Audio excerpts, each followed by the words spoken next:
మరి ఈసారి గత 2 సంవత్సరాలు కావస్తుంది కాంగ్రెస్ పార్టీ అధికారంలోకి వచ్చి ఈ రాష్ట్రంలో మార్పు ఏమొచ్చిందని అడుగుతా ఉన్నాను. అవినీతిలో మార్పు వచ్చిందా? నీతివంతమైనటువంటి పాలనలో మార్పు వచ్చిందా? అసంబద్ధమైనటువంటి మాటల్లో మార్పు వచ్చిందా? భూ అమ్మకాలలో మార్పు వచ్చిందా? ప్రజలను మోసం చేయడంలో మార్పు వచ్చిందా?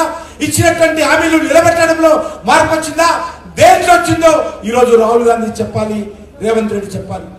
ఈ రాష్ట్రంలో మార్పు రాలే, ఒక జెండా మాత్రమే మారింది, ముఖ్యమంత్రి మార్పే మారాడు తప్ప అదే వ్యవహారం, అదే తంతు, అదే మోసం ఈ రాష్ట్రంలో జరుగుతూ ఉంది. అందుకే భారతీయ జనతా పార్టీగా ఈరోజు ఈ రాష్ట్రంలో ఖచ్చితంగా మనవి చేస్తా ఉన్నాను.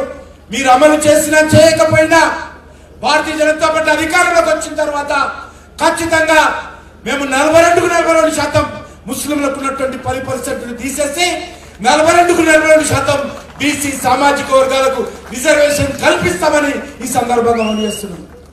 అంతేకాదు గత శాసనసభ ఎన్నికల్లో కూడా మేము ప్రకటించాం.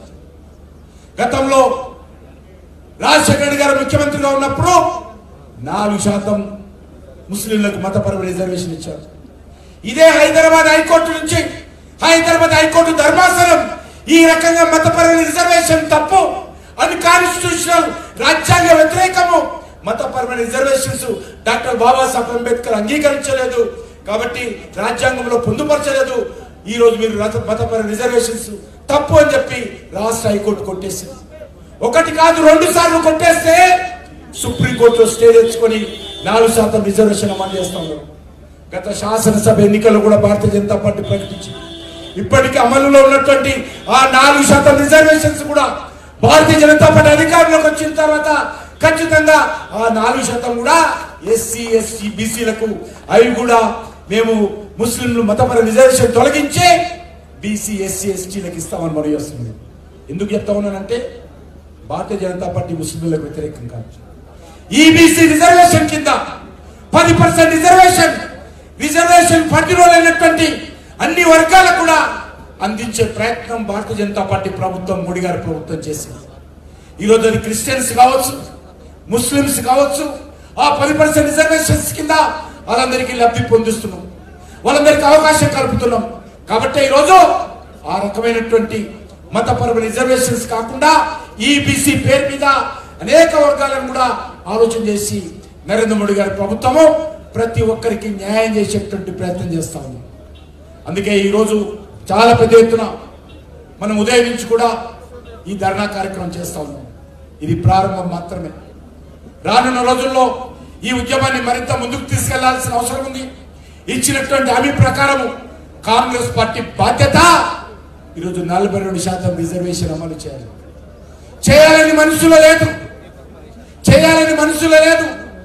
ఏదో ఈరోజు బట్టగాల్చి మొక్క మీద వేసినట్టు కంటి తుడుపు చర్యగా భారతీయ జనతా పార్టీని విమర్శించేటువంటి ప్రయత్నం చేస్తా ఉన్నారు.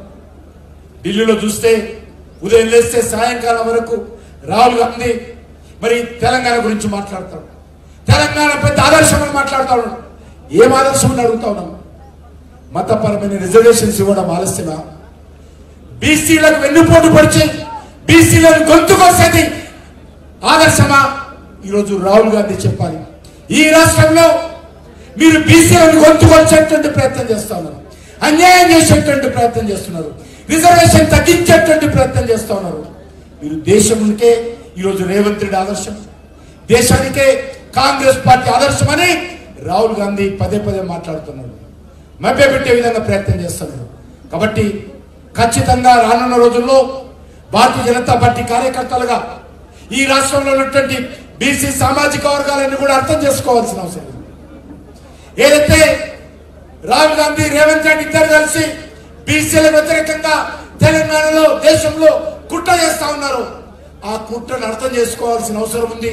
అన్ని బీసీ సంఘాలు నిజంగా బీసీలకు న్యాయం జరగాలంటే, బీసీలకు మేలు జరగాలంటే, బీసీ సామాజిక వర్గాలకు న్యాయబద్ధంగా చట్టబద్ధంగా పైకి రావాలంటే వాస్తవ విషయాలు మాట్లాడాలి తప్ప ఈరోజు మరి రేవంత్ రెడ్డి లేకపోతే కాంగ్రెస్ పార్టీ లేకపోతే రాహుల్ గాంధీ చెప్తున్నటువంటి మోసాలలో మనం పడకూడదని చెప్పి ఈ సందర్భంగా మనవి చేస్తూ ఖచ్చితంగా 42% బీసీలకు మాత్రమే రిజర్వేషన్ వర్తించే విధంగా, రిజర్వేషన్ వచ్చే విధంగా తెలంగాణలో ఉన్నటువంటి అన్ని బీసీ సంఘాలు కూడా ఐక్యమత్యంగా పోరాటం చేయాలి. దానికి భారతీయ జనతా పార్టీ పూర్తి అండగా ఉంటుంది. వాళ్ళకు అన్ని రకాలుగా ఈ యొక్క ఉద్యమంలో ముందుండి పోరాటం చేస్తామని చెప్పి ఈ సందర్భంగా మనవి చేస్తూ సెలవు తీసుకుంటున్నాను. భారత్ మాతాకి జై.